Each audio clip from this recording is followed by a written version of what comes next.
Hello, good morning mga ka-surgers. Narito tayo ngayon sa MG Albay Showroom dito sa Legazpi at ayan, so titingin tayo ng kanilang mga available units dito, especially ang electric vehicle nila na talaga namang in demand ngayon sa mahal ng gasolina, no?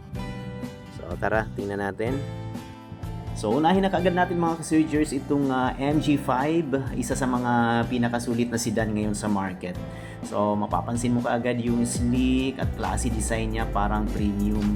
So maluwag din ang interior, family friendly, malaking trunk space, comfortable ride, perfect sa long drive.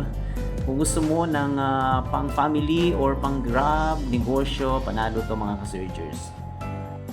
So next naman mga ka-surgers, itong MG3, ito yung entry level ng hatchback ng MG. So perfect ito sa mga first time car owners or sa mga gustong compact na sasakyan na madaling i-drive sa city. So compact size siya, madaling i-park, fuel efficient, tipid sa gas, sporty look, kahit budget friendly. So kung daily commute lang at city driving, ayan, solid na choice to mga ka-surgers, MG3 hatchback.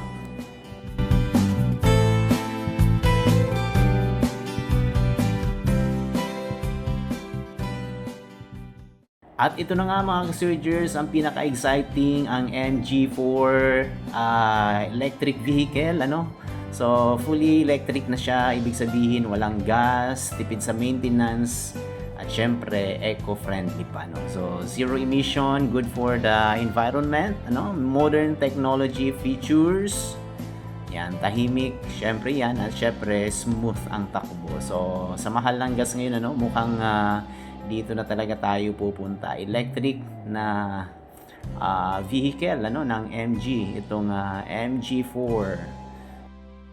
So ayan mga ka-surgers, ang MG3, MG5, MG4, so iba-iba man sila ng purpose pero lahat swak sa value for money. So ikaw, alin ang pipiliin mo? Comment down below. So don't forget to like, share, and subscribe.